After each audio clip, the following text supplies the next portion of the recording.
तो इस साल आने वाला है GTA 6, GTA 6, GTA 6, लेकिन इससे मेरा क्या फायदा? भाई जो कर सकते हो ना कर लो, इन्वेस्टमेंट लगेगा, थोड़े से पैसे लगेंगे, प्लीज आप बहाने मत बनाना। केवल 1% लोग ही है जो इस गोल्डन अपॉर्चुनिटी को ग्रैब करेंगे, तो आप उस 1% में होने चाहिए और बाद में आके आप मेरे को भाई थैंक यू बोलोगे, ये मेरी गारंटी है।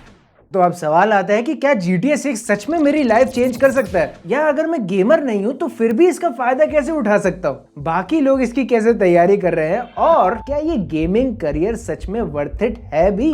इनको देख के तो ऐसा ही लगता है नहीं, लेकिन गेमर्स की ये इंडस्ट्री 3 लेवल्स पे चलती है। कैजुअल गेमर्स, जिसे तुम नूब भी कहते हो, ठीक ठाक वाले गेमर्स, और तीसरे होते हैं प्रो गेमर्स। अब गेमिंग का मार्केट तो इवॉल्विंग है। जो स्टैट्स हमें बताते हैं कि क्रिएटर इकोनॉमी गेमिंग के स्पेसिफिकली 20 से 26% के रेट से ग्रो कर रहा है हर साल। 2024 में ही ये 31 बिलियन डॉलर की थी, जो 2025 में बढ़ के 39 बिलियन डॉलर तक पहुंच चुकी थी। लेकिन सच बात इन रिपोर्ट से थोड़े से हटकर है। ये सब डेटा दिखाते हैं कि मार्केट है तो बहुत बड़ी, लेकिन कंपटीशन वाइज भी बहुत ही ज्यादा सैचुरेटेड है। और रिपोर्ट्स के बियॉन्ड सच्चाई ये भी है कि आज सिर्फ गेमिंग करने से भी कोई फायदा भी नहीं है। अगर आपको पता नहीं कि स्टोरी टेलिंग, इनोवेशन और कंज्यूमर एंगेजमेंट कैसे होती है, तो आज गेमिंग चैनल शुरू करने का भी कोई मतलब नहीं। एग्जांपल के लिए GTA 6 आने वाला है, तो GTA 5 के ट्रेंड देखते हैं क्या रहे थे। GTA 5 2013 में लॉन्च हुआ और 2013 में उसकी पहले साल में 35.5 मिलियन यूनिट सोल्ड हुई थी। अब ऐसा कहीं स्पेसिफिक डेटा नहीं है कि इंडिया में कितनी यूनिट सोल्ड हुई पहले साल, लेकिन हम अज्यूम करके चलते हैं कि अगर 1% भी हुई, इतने लोग GTA 5 का मजा ले रहे थे जब तुम खैर।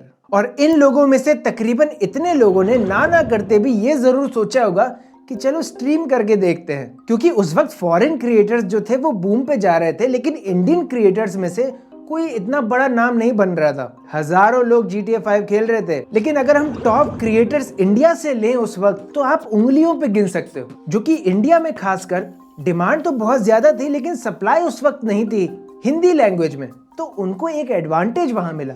लेकिन अगर मैं आज बात करूं तो इसका 2 गुना, 3 गुना या 10 गुना भी कहना गलत नहीं होगा। और फिर अगर तुम GTA 6 आने पर चीजें शुरू करते हो, तो तुम्हारे कंपटीशन में ये लोग भी होंगे, और वो लोग भी होंगे जिनकी ऑलरेडी बहुत बेहतरीन प्रेजेंस है।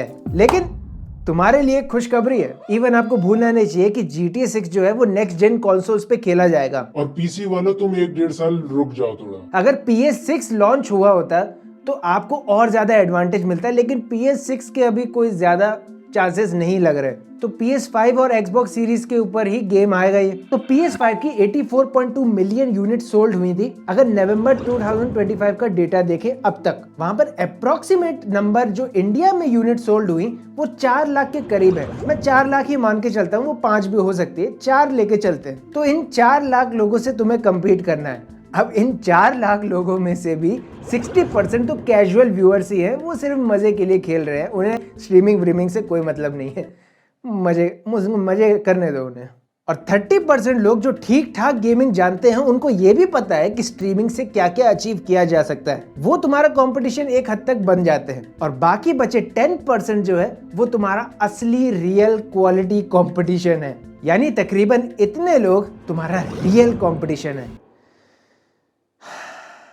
सच में ज्यादा है ये। अब इसमें से टॉप 50 से लेकर 100 तक जो क्रिएटर्स आते हैं वो अपना गेम खेलेंगे, और ना चाहते हुए भी व्यूअर्स उन्हीं के पास पहले जाएंगे, जैसे कैरी मेनाटी, टोटल गेमर्स, पायल गेमिंग, मॉर्टल। और हैरान मत होना अगर टेक्निकल गुरुजी भी तुम्हें खेलते हो उस वक्त दिख जाए, क्योंकि उस वक्त हाइप ऐसी होगी, जिनके पास ऑलरेडी प्रेजेंस है वो सारा मार्केट लेने की कोशिश करेंगे और ले भी लेंगे। तो चलिए शुरू करते हैं, जिससे उन्हें एल्गोरिथमिक एडवांटेज मिलेगा और वो रैंक करेंगे तुमसे पहले। अब तुम कहोगे कि इसमें खुशखबरी कहाँ है? अरे लोग तो कम हो गए ना। और इसने अभी Xbox वालों को नहीं गिना है। खैर दूसरी खुशखबरी ये है कि GTA 6 long term model game है। इन भैया की बात सुनो पहले। GTA 6 स्टोरी मोड 3 दिन में आदमी खत्म कर देगा। स्टोरी कितनी 3-4 दिन में ही हो जाएगी खत्म। आफ्टर दैट आप क्या करोगे? GTA online. GTA 6 इतना लेट आया क्योंकि उनके पास GTA ऑनलाइन से इतना पैसा आ रहा था।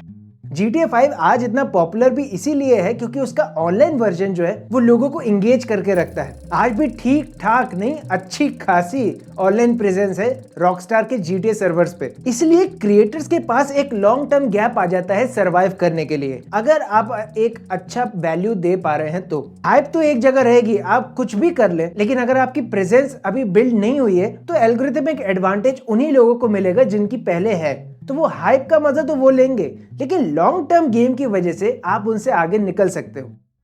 लेकिन ये मनहूस तुम्हें ये नहीं बताएगा कि इस टाइम पीरियड के गैप को तुम कम कर सकते हो। अगर तुम्हें ना पता हो तो बता दूं, गेमिंग क्रिएटर्स और प्रो गेमर्स दोनों अलग अलग होते हैं। और यही लोग गेमिंग चैनल्स खोल के फंस जाते हैं। वो चाहते तो रीच कैरी मिनाटी जैसी है, लेकिन गेम उनसे कुछ और डिमांड करना चाहता है। यही समझने में थोड़ी दिक्कत हो जाती है। थोड़ी देर में बताएगा ये। प्लस इसके ऊपर गेमिंग नीश का आरपीएम का मतलब 1000 व्यूज का आपको कितना पैसा मिल सकता है, और ये गेमिंग में वन ऑफ द लोएस्ट भी माना जाता है। जितना हमें पता चला है 0.9 से $1 आप एवरेज लेके चलते हैं। इंडिया में ये ज्यादातर देखा जाता है, लेकिन बाहर के देशों में $10 to $15 पर 1000 व्यूज भी मिल रहा है लोगों को। ये भी बता दे, आरपीएम इसलिए कम होता है क्योंकि यंग ऑडियंस होती है और कम लेंथ की वीडियोस होती है। इसीलिए गेमर्स ज्यादातर लाइव स्ट्रीम करते हैं, जहां से उन्हें अच्छा रेवेन्यू मिल पाता है। प्लस GTA 6 जब लॉन्च होगा तो उसकी ऑलरेडी हाइप मौजूद है, तो रॉकस्टार अपनी कम से कम एड्स ही चलवाएगा, ज्यादा नहीं चलवाएगा, जिससे सीपीएम नहीं बढ़ेगा। सीपीएम नहीं बढ़ेगा तो आरपीएम भी नहीं बढ़ेगा। वैसे ये सीपीएम आरपीएम का खेल अगर तुम्हें समझना हो तो डिस्क्रिप्शन में मैंने लिंक दे दिया। इनफैक्ट एक फन फैक्ट, यूट्यूब जो है वो सेकंड प्रेफरेबल चॉइस बनती है गेमर्स की गेम स्ट्रीम करने के लिए। पहले पे आता है ट्विच, है ना मजेदार। अब इस आरपीएम की गेम में उन क्रिएटर्स को फायदा होता है जिनकी ऑलरेडी प्रेजेंस है, क्योंकि उनके पास वॉल्यूम मौजूद है। प्रॉब्लम यहाँ गेमिंग की नहीं है, प्लानिंग की है। थोड़ी बहुत प्लानिंग करते हैं बेबी। यार आयरनी देखो, मेरे पास खुद कंसोल नहीं है, लेकिन मैं प्लान बना रहा हूँ साला आधी रात को बैठ के। अगर मैं आपको कहूं कि आपको गेमिंग करियर बनाने के लिए गेमर होना जरूरी नहीं है, तो बस आप में थोड़ा सा इंटरेस्ट और स्टोरी टेलिंग की थोड़ी कला और पेशेंस की जरूरत है वो चीज अचीव करने के लिए। चलो प्रूफ दिखाता हूँ। अब हम जानते हैं गेमिंग में 3 लेवल्स हैं। अब कैजुअल्स वालों को तुम साइड में रखो, इनको मजे करने दो। अब जो मेन कैटेगरीज बचती हैं वो ये 2 हैं।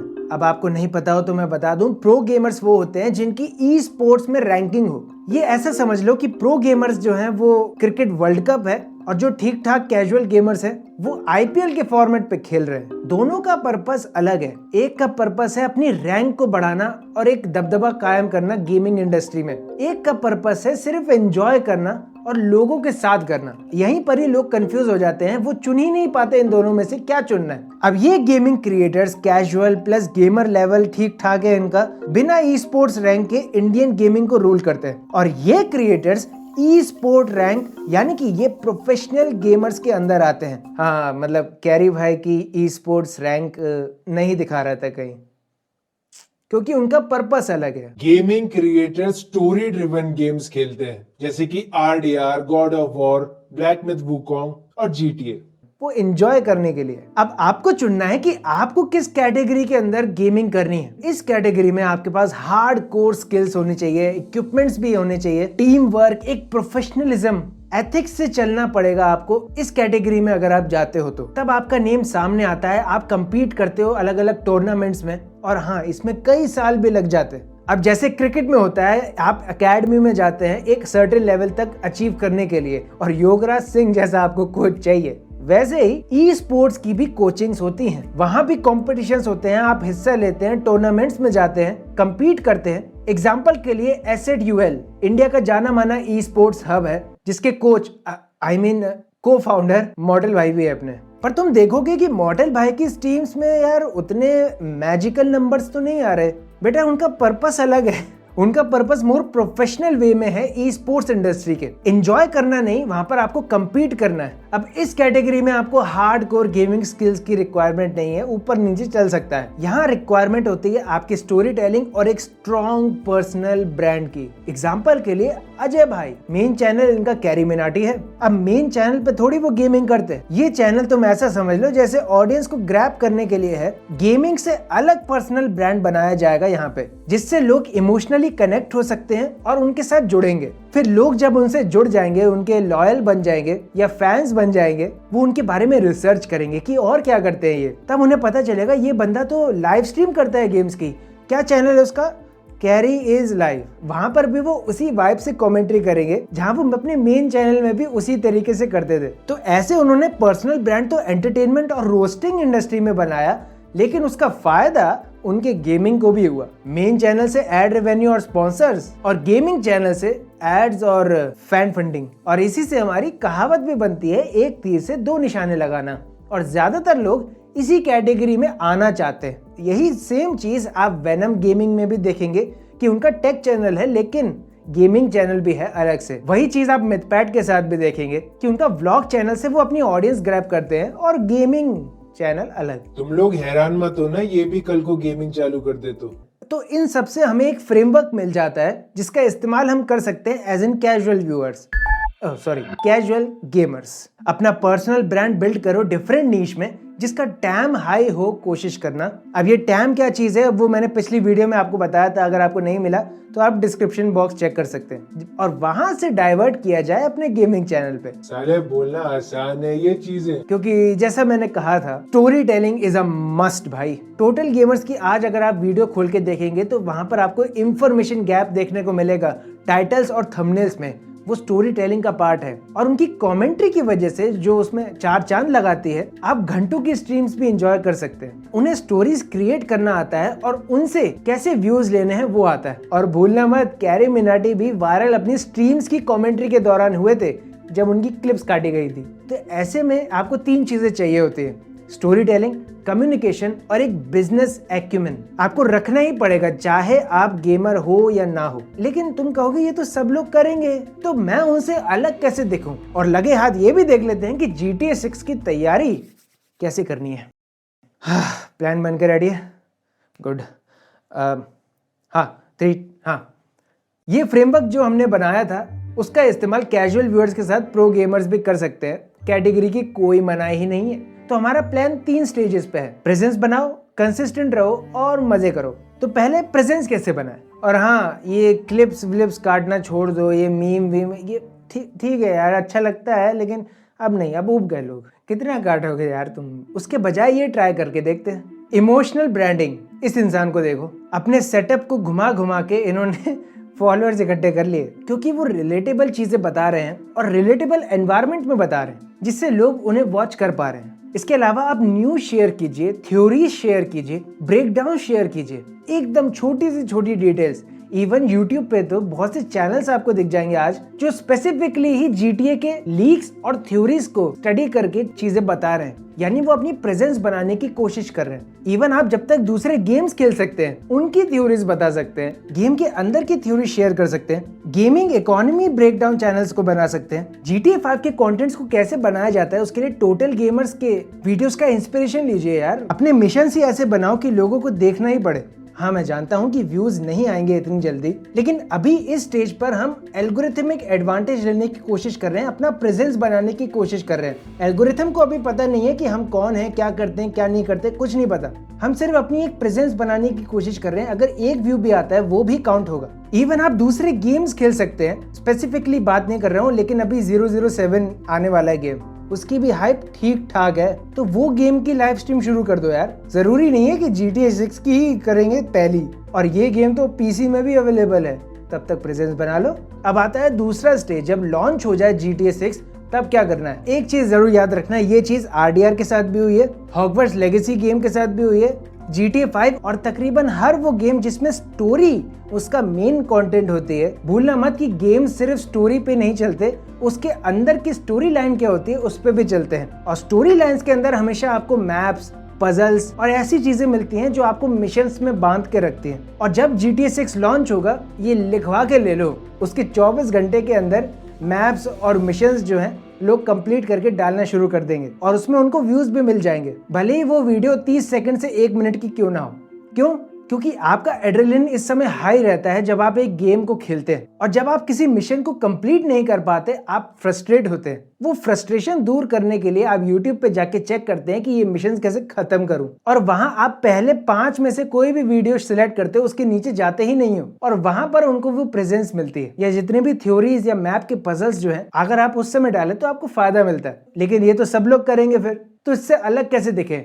वहां आ जाती है आपकी स्टोरी टेलिंग। एग्जाम्पल के लिए देखते हैं कि एक ऐसा मिशन आ गया जहां पर मैप का हिस्सा ये बताएगा कि ये इंसान कहां पर है। अब वो मैप जो है वो सिटी के अंदर 3 हिस्सों में फैला हुआ है। पहले उन मैप्स को ढूंढना पड़ेगा, तभी ये आदमी मिलेगा और तभी ये मिशन जाके कंप्लीट होगा। अब ये एक छोटा सा कंटेंट है, इसको स्टोरी टेलिंग से कनेक्ट कर दो, तो मैं इसका टाइटल रखूंगा find dash dash map pieces in 30 seconds. यहाँ पर 30 सेकंड जो है वो अर्जेंसी क्रिएट करेगा लोगों को क्लिक करने पे, क्योंकि वो फ्रस्ट्रेटेड है भाई। और गेम्स जब खेलते हैं तो कोई भी आपकी 2-5 मिनट की वीडियोस नहीं देखना चाहेगा, उसे जल्दी चाहिए क्योंकि उसे गेम खेलना है। तो 30 सेकंड उसको ये गारंटी देता है कि आपको मिल जाएगा। और इसलिए भी हम देखते हैं कि हाल ही में जितने भी गेम्स आए उनके जो पजल्स या उनके मिशंस है वो ब्रेक डाउन वीडियोस लगभग 1-2 मिनट की होती हैं, लेकिन मिलियंस ऑफ व्यूज में जाती हैं। बाकी इस टाइम पे लाइव स्ट्रीम्स तो मस्ट है। अब नहीं करोगे तो कब करोगे? लेकिन उसमें आपकी कमेंट्री और आप क्या वैल्यू दे रहे हो अलग लोगों से, वो चीज आपको मार्केट से अलग करती है। और फिर आता है पोस्ट स्टेज। GTA 6 के बाद क्या? फिर भूल गए तुम? ये क्या बोल रहे थे भैया? GTA 6 का ऑनलाइन वर्जन आएगा भाई। मिशंस बनाओ, कैरेक्टर बिल्ड करो, दूसरे गेम्स भी ट्राई करो, क्योंकि तुम अगर उस कैटेगरी के गेमर हो तो तुम अलग अलग गेम्स एंगेज करने के लिए लोगों को ट्राई कर सकते हो। हाँ, तो इन सब से क्या लगता है कि यार गेमिंग करियर एक वर्थ इट करियर है कि नहीं है? आप अगर मेरी राय माने तो गेमिंग के शब्द में ही गेम है, और गेम मतलब एंजॉय, हैप्पीनेस। अगर आप अपने अंदर के बच्चे को खुश रखने के लिए गेम्स खेलते हैं ना, और लोगों को खुश रखने के लिए करते हैं, तो ये वर्थ इट करियर है। और आज गेमिंग में सिर्फ गेमिंग नहीं, शोमैनशिप भी होना बहुत जरूरी है। अब शोमैनशिप अपने आप में बहुत बड़ा टॉपिक है, उसके लिए मैं इसकी स्क्रिप्ट लिखूंगा, क्योंकि गेमिंग ही वो एकमात्र करियर है जो बच्चे से लेकर अधेड़ उम्र तक के लोगों को एंगेज करके रख सकता है, एंटरटेनमेंट के अलावा। और बच्चों की तादाद तो तुम्हें पता ही है कितनी है। तो वहां शायद लग सकता है कि हाँ ये वर्थ इट है, लेकिन क्या है विद कंडीशंस कि आप लोगों से कैसे अलग दिख सकते हैं। तो अब मैं आपसे सवाल पूछता हूं कि क्या आपको ये करियर वर्थ इट लगता है कि नहीं? लेकिन अगर तुम्हें भी जानना हो कि लोगों से हटकर कैसे दिख सकते हैं तो ये वीडियो क्लिक करो, देखो। मैं मिलता हूं तुम्हें अगली वीडियो में, तब तक के लिए भी बिजी।